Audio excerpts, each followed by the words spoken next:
good enough to be invited, but now that's not good enough. We want to be there for the world to see us waving around so we can use it as overlay for our next bust up with the family. Do you think that King Charles should give in to everything here? Because if they don't turn up, who's going to care?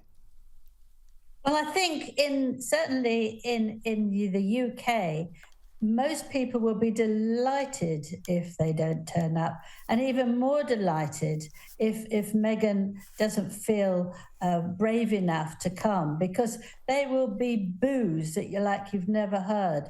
They are so badly regarded now, and it's all their fault. How many years more are they moaning? And I think the hypocrisy is astonishing, that they don't want anything to do with the royals. In fact, Harry says he needs to come over and fix it, which is a total nonsense, because he can't even know what to say and what not to say about himself nowadays. And they feel that suddenly there's something happening. Great, we've got to be there. But not only there, we've got to be in the front. We've got to make sure that Archie's birthday is mentioned. For goodness sake, it's a state event. It's not a birthday party for small people. They've got sort of no understanding of the wonders of a coronation. But also, the great want to modernise, and I understand that. This is an institution that's many hundreds of years old. Part of the joy is seeing things that only come out every few dozens of years. That's part of the spectacle, regardless of how you feel about the monarchy. But the idea that, turning it into, as you say, a kid's birthday party or a couple of shout-outs, or let's read some telegrams from the people who can't attend, it's just it's pretty low rent. It's not a wedding. It's not a 21st, not a 50th. It's not a funeral. It's a once in a lifetime thing for a monarch and all of the people watching on. It's called a coronation for a reason. But what about, again, supposedly one of the demands here, or one of the concerns they have, is that Prince George is going to have a role in the coronation, but their kids won't. They do know that Prince George follows Prince William, who follows King Charles. It's called the line of succession. No, but you see, Meghan can't cope with that. I don't think Harry's even told her properly what it's all about, because she's not that stupid not to absorb things. I think he's frightened to tell her because she won't have it. But I think she's also got to be first. That's why she couldn't stay with us. She wanted to be up there with the Queen and tell her all the modern things that she could be doing instead of what she's been doing the last 65 years. It's just me, actually, written in enormous capital letters with balloons on them, And I think that it's incredibly sad. If you are no longer a working royal, you can't go up on the Buckingham Palace balcony. It's said, that's it. You can't come in and say, no, I want to be there. She can't wear a tiara, I've heard, because she's not a working royal. Fury, anger.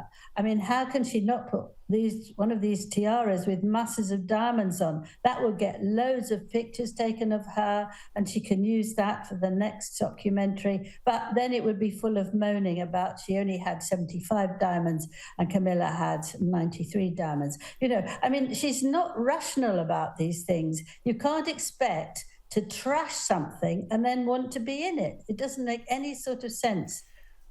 Well, also, as you talked about before, the hierarchy of the family is because there is only a monarch at a time. The law has been modernised that if the eldest child is a daughter, it will end up being a queen, not a king. Yes, we have a scenario where if it is a king, they have a queen. We don't have a king if it's a queen. But these are well-established protocols that exist for a long time. But you mentioned it before again about these not our king people, and there'll always be a younger generation that loves bucking everything that's about older generations. But this generation gap, how important is it that the coronation, to some degree, or its celebrations, tries to talk to little kids, teenagers, 20-somethings, and people who maybe have even been around for the last one? Yes, I think what's interesting is that a lot of people don't understand. A lot of them are angry. They think that Camilla's going to take over because her name is Queen Consort and she's next. You're quite right. It goes down to the family. You can't send it to your wife or your brother or anything like that. It goes down the generations. And I think that there are a lot of young people who I've spoken to recently who are really excited about it because it's once in a lifetime thing. But the people who don't want it are screaming and shouting, and a lot of them are led by the brother of a communist. So you can't expect him to sort of say great. But I think it's very important that the police have said that the number of people who are shouting "Not my king" or making a fuss about it are absolutely no more than there's ever been at any other event. They just make a lot of noise, and on social media they can sort of bump it up and say how successful they were when they weren't at all. I mean, if you saw when King Charles and Camilla came back from the Queen when she died on that same day. They went to Buckingham Palace, and I know for a fact they were really scared.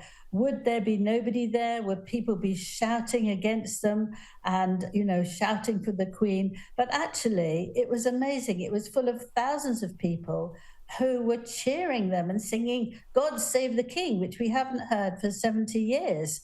And they were astonished. So instead of going into Buckingham Palace and have a cup of tea and relaxing after a very traumatic, upsetting day, they went out chatting to everyone. And that showed me, one, that they want to be very accessible, but two, there were thousands of people who went out in the dark to cheer them on. And wherever they've gone, there might be this little patch who shout very loudly with some sort of thing that makes their voice exaggerated. There's also a load of people who are there. And a lot of young people like King Charles because he's done so much for those who've been homeless and haven't been able to find any work.